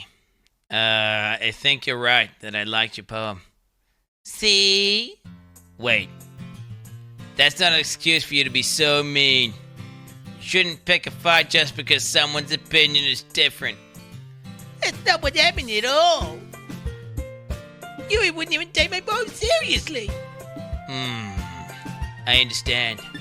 Yuri? You're a seriously talented writer. It's no secret that I was impressed. Well, that's... But here's the thing. No matter how simple or refined someone's writing style is, they're still putting in feelings and effort into it, and it becomes something really personal. Look at me, dude! Look at me mansplaining! All these women are fighting over me, and now I'm mansplaining to them, like, about a subject which they're, like, actually far more versed in. And I'm just some fucking noob, but because I'm a Giga Chad mansplaining fucking guy, they're all just like waiting on my every word. This is how real life works, shit. That's why Natsuki felt threatened when you said her poem was cute. I see. I didn't notice that. I'm sorry. But Natsuki, you took it way too far. Yuri means well. Did I really just say this? And you just told her how you felt. Oh, and if you just told her how you felt, this wouldn't have happened in the first place. Are you kidding? That's exactly what I did. It was her that... Natsuki, I think that's enough. You both did some things that you didn't mean. Yuri apologized. Don't you think you should too? Why do they keep saying it? Does anyone know why they keep doing that? Like, what's she gonna say, bro? Natsuki clenches her fists. Oh shit, dude. In the end, nobody is taking her side. She's trapped at this point, being defiant only because she can't handle the pressure. I ended up feeling bad for her. Sometimes when I'm hurt, it helps to take a walk, clear my head. Sayori, she doesn't need to. You know what? I'm going to do that. It'll spare me from having to look at all your faces right now. Without warning, Natsuki snatches her own poem up from the desk and storms out. On her way out, she crumples up the poem with her hands and throws it in the trash. Natsuki, she didn't need to do that. I look across the room. Yuri has her chin buried in her hands while she stares down at her desk. Oh shit, dude, Sag. I gingerly approach her, sit in the adjacent chair. This is all your fault, bro. Is this kind of like what happens when, like, there's, like, a bunch of dudes and a chick comes in to the environment and all the dudes start, like, attacking each other and it turns into, like, a dick measuring contest? It's like World of Warcraft guilds.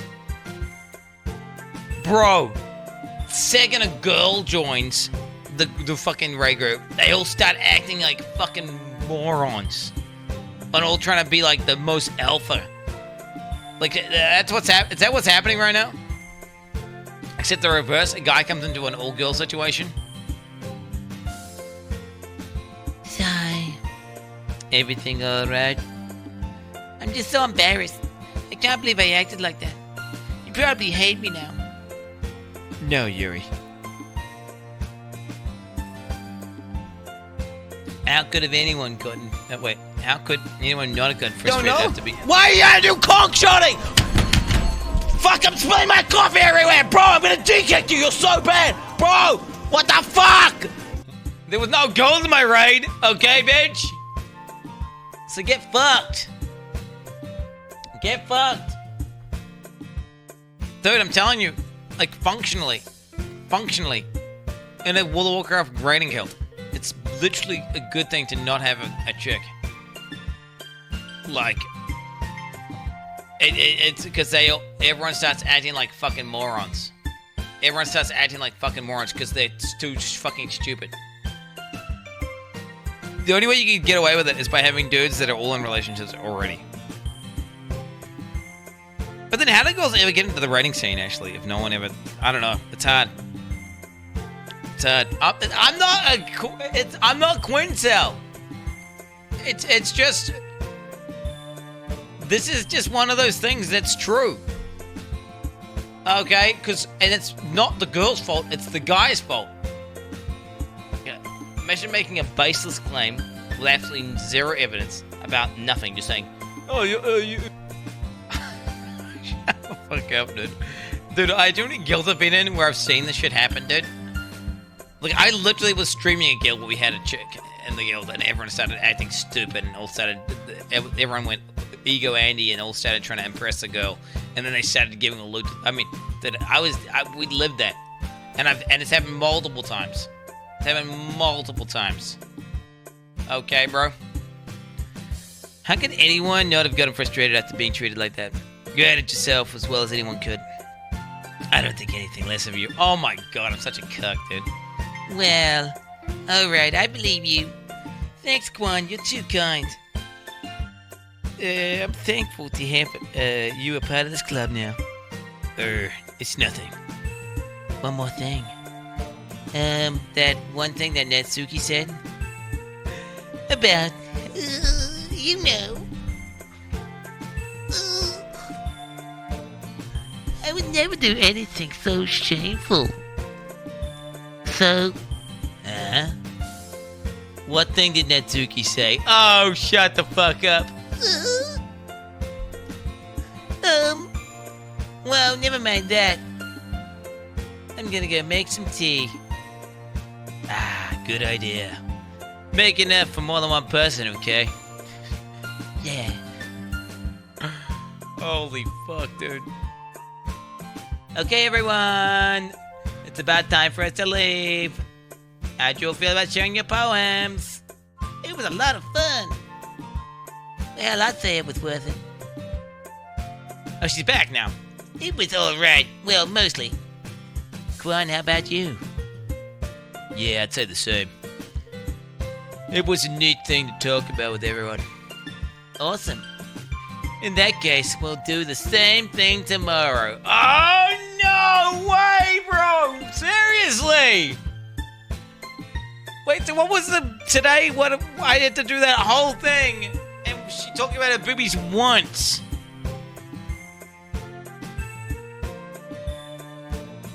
Oh my god, dude, really? And maybe you learned something from your friends too. So your poems will turn out even better. Ellipsis. I think to myself, I did learn a little bit about the kind of poems everyone likes. With any luck, that means I can at least do a better job at impressing those I want to impress. I'm such a manipulative cunt. I nod to myself with my newfound determination. Quan, ready to walk home? Sure, let's go. Sayori beams at me. Truly has been a while since Sayori and I have spent this much time together. I can't really say I'm... I can't really say I'm not enjoying it either. It would be annoying as fuck. Can I be real? This would just be annoying as fuck if she's just like... acts like this all the time. Does she ever get serious? Ever? Could you even have a conversation with her that's not like some fucking real fake as fuck bullshit where she's just pretending to be fucking happy constantly? Just giggling and shit? Sorry. About what happened earlier. Eh? What do you mean? You know, between Yuri and Doki and Natsu. Doki Poki, what is this emotide? Quoof, woof, meow,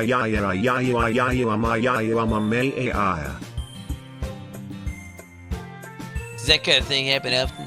No. That's really the first time I've seen him fight like that. I promise they're both wonderful people. You, don't hate them, do you? No, I don't hate them. I just wanted your opinion, that's all. I can see why they'd make good friends with you. Phew. You know, Quan, it's nice that I get to spend time with you in the club. But, I think seeing you get along with everyone is what makes me the happiest. Oh, shit. Look, holy fuck. Oh, wait, how do I go back? Okay, but I think it's seeing you get along with everyone that makes me the happiest. And I think everyone really likes you, too. That's... Every day is gonna be so much fun. Sigh. It looks like Sayori still hasn't caught on to the kind of situation I'm in. Sure, being friends with everyone is nice, but... does it really need to stop there?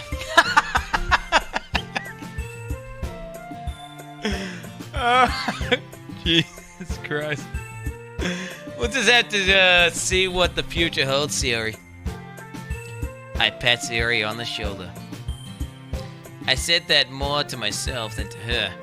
It's easy to see Sayori as an internal monologue sometimes. Okay. Yeah. Let's do this. She's 12. She's not 12 yet. Okay. Why are they moving on this paper here? Why are they moving on the paper here? What is this? Okay.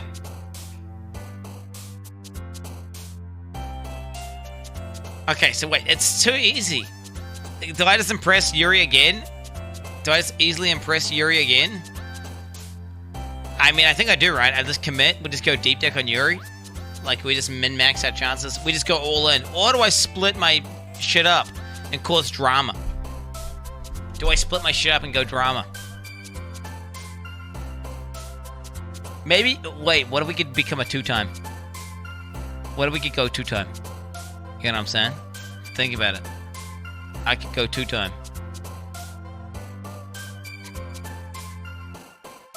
Okay.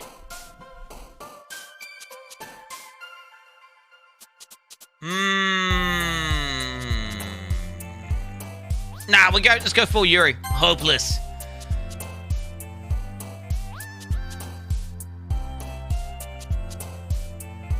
Kiss. Kawaii. Agonizing. Smile. Unending. Depression. Bed. Pain. Okay. Secretive.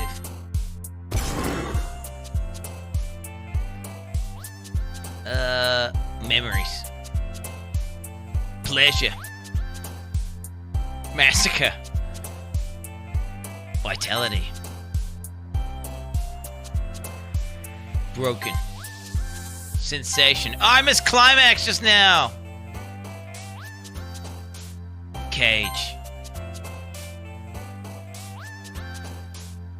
Eternity. Destiny. Universe.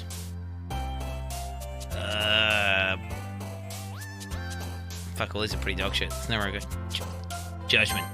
Alright, dude, fuck it. I think we're still good. I think that's still pretty... I think it's still biased as fuck towards, Yuri, yeah. I don't know if they passed us in the time for club meeting already. I've gotten a little more comfortable here over the past couple of days. It's in the club room, the usual scene greets me. Hi, Quan. Yoshitori. Sorry to interrupt, but I was just watching Faker play League. Why the fuck are you appearing on my screen? Can you just put it in chat? Can you just put it in chat here? Just put it in chat.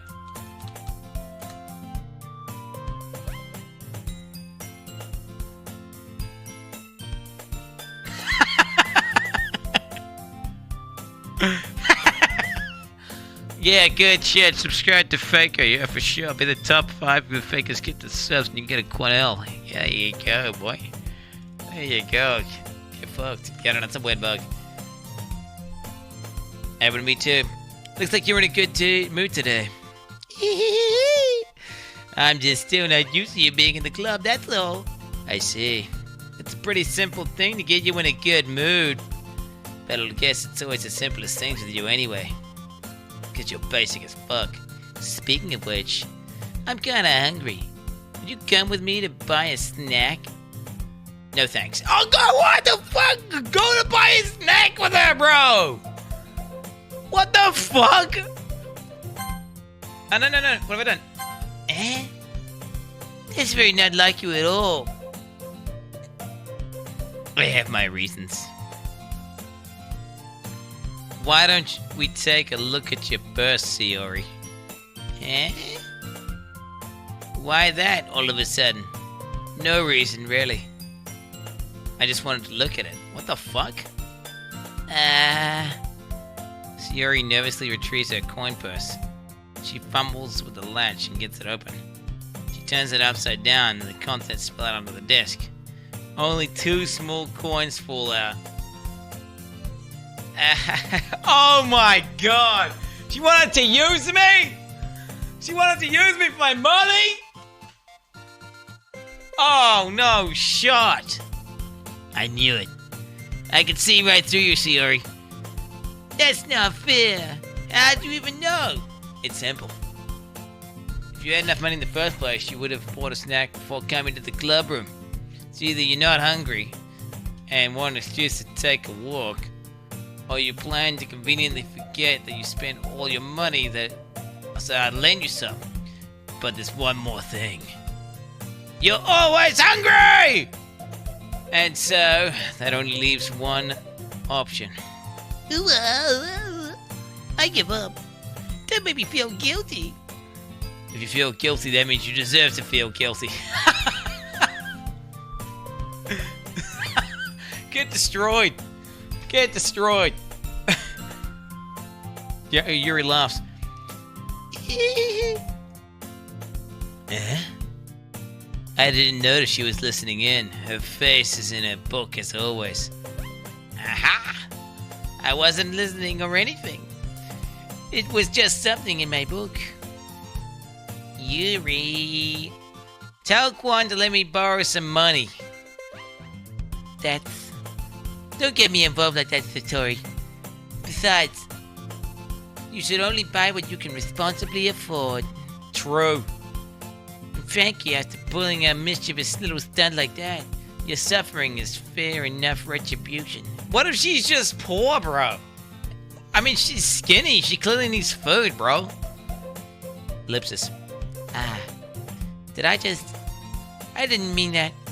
I just got too absorbed in my book. I really like when you speak your mind, Yuri. Oh wait, wrong voice. But it doesn't happen much, but it's a fun side of you. There's no way you could think that. You were right, though. I did something bad, and now I have to accept the retribution. Yeah, I was gonna say, what the fuck? That. Still, coming from you, Sayori. I guess there's a little devil inside of us all, isn't there? Don't let it fool you. Sayori knows exactly what she's doing. Exactly, she's fake as fuck and just uses people. Just puts on this fake fucking ultra positive demeanor in order to fucking bait people into giving her money. And then you can just literally apply this formula online. Bang, successful streamer. Get a little VTuber model, you could... I'm joking. After all, she told you guys she was bringing me to the club before she even... Wait, after all, she told you guys she was bringing me to the club before she even told me. But you wouldn't have to come here if it wasn't for the cupcakes. So I had to trick Natsuki into making them. Come on, give me more credit than that, Sayori. What the fuck? Did I just slap her? Pop! Yeah! Out of nowhere, something smacks Sayori on the face and tumbles onto the desk.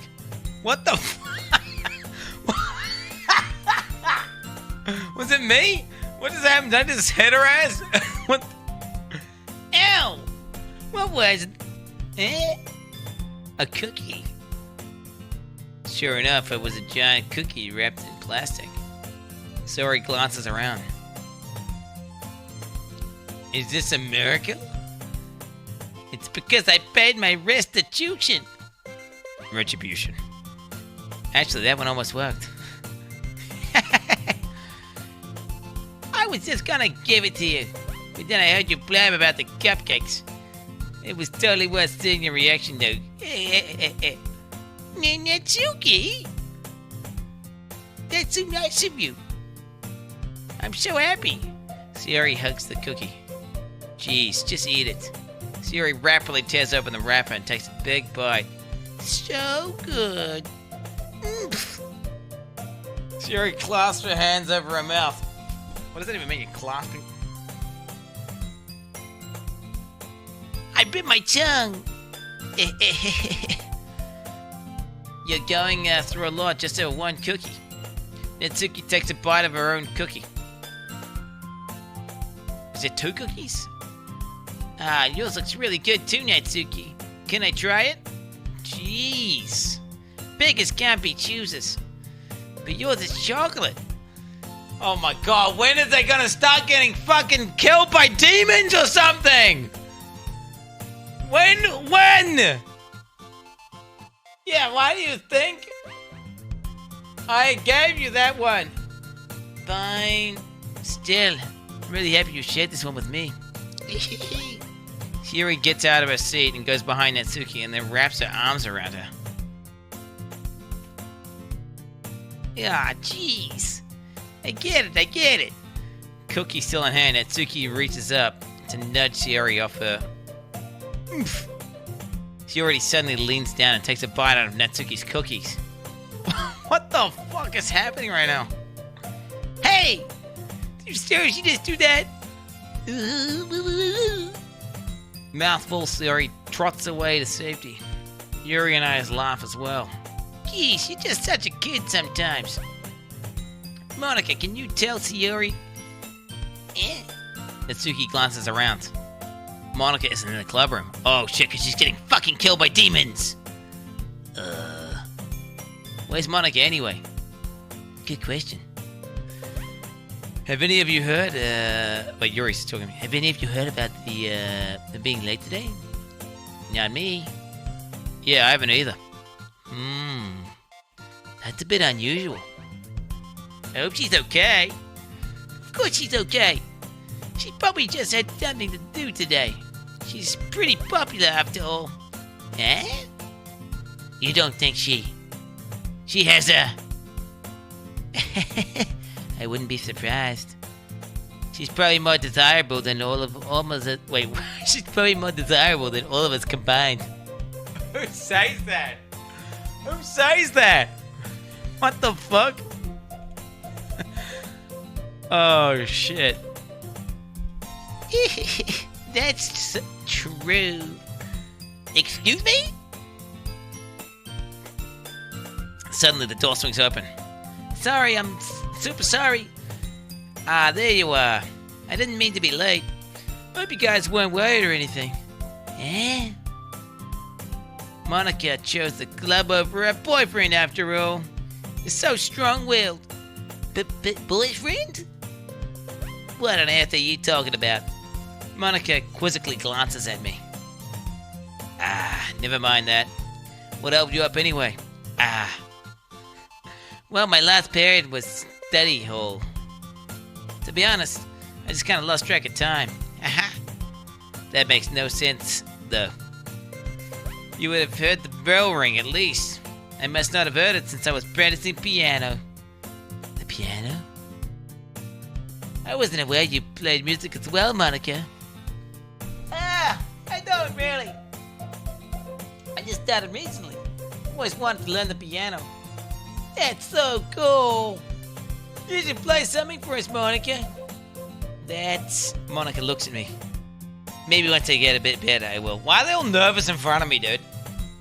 My guy must have a big dick and be like super fucking like jacked.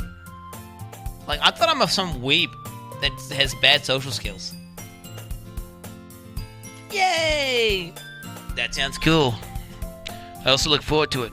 Is that so? In that case, I won't let you down, Quan. Monica smiles sweetly. Ah, that dance smile. I didn't mean any pressure or anything like that. Yeah, don't worry. I've been practicing a whole lot recently, and I'd really like the chance to share it once I'm ready. I see. In that case, best of luck. Thanks. So, did I miss anything? So I didn't miss anything, did I? No, not really. I chose to leave out Sayori's mischievous escapade. I'm not sure Natsuki will end up complaining to her anyway. Looks like everyone already has settled down. Sayori somehow has already finished her entire cookie. Yuri is back to her book and Natsuki disappeared into the closet. Oh my god, am I gonna do the reading thing again? Just fucking... Never mind, not gonna say that. Hey Yuri. Eh? Ah. I suddenly noticed that Yuri's reading a different book from the one we've been reading together. Sorry, I didn't mean to interrupt. Ah, no. I was just kind of waiting for you. Ah, if that's the case, why don't we go ahead and get started? Ah, yes, let's. Actually, I have a request. Do you mind if I make some tea first? Not at all. Thanks very much. There's one thing that... if there's one thing that can make reading time even better, it's a nice cup of tea. Not to mention for yourself as well. Yuri stands up and makes her way to the closet. Is this game like edging? Is this like edging? It's like, I feel like we're supposed like to come at any point, but it's like never comes. Like, I'm waiting for something to happen, but nothing ever happens. Do you understand what I'm saying? I'm saying metaphorically. I don't mean like, I'm saying like something massive is gonna happen and the narrative is gonna change massively. Like it's not, they started the game off by saying, people with like, fuck, mental can't play this game, warning, it's extremely disturbing, ultra disturbing game, completely fucked game's completely fucked.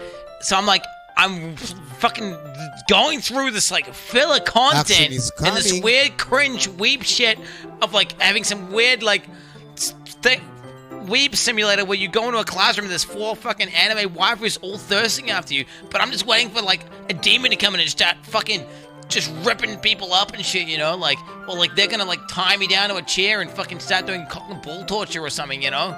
And, like, teabagging me. I don't know, dude. Like, something's gonna happen, right? I don't know what's gonna happen, dude. I'm waiting for something to happen. I feel like something's supposed to happen or it's going to happen, but, like, it's just not happening.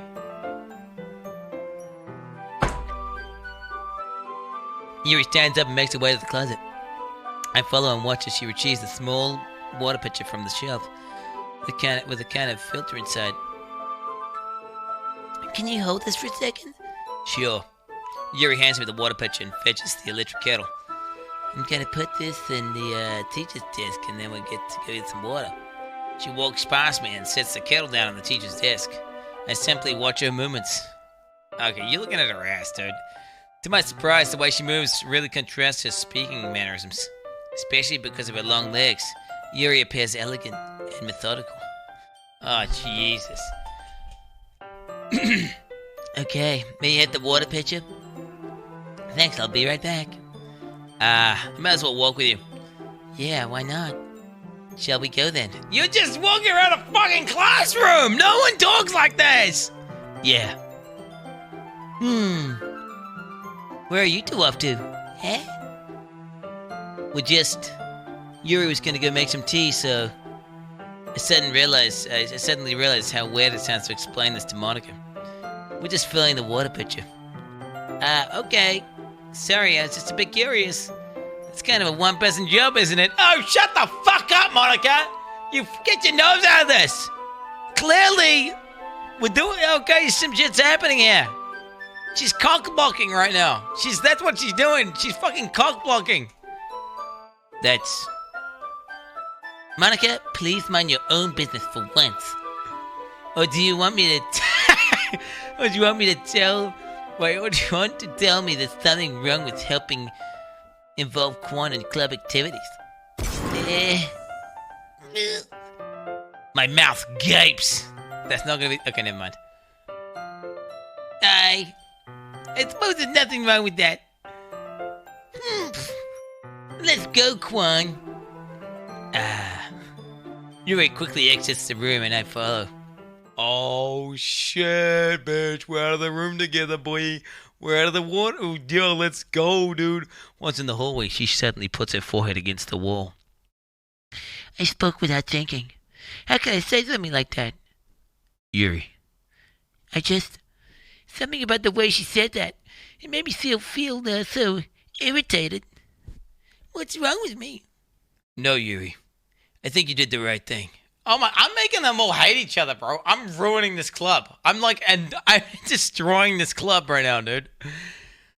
I wasn't expecting it, but it's also not right for Monica to judge people like that. Yeah, it's not right for Monica to fucking cockblock. Quan, how come even when I do something bad, you're being so nice to me? I want that why, dude. Because I want to get my dick wet.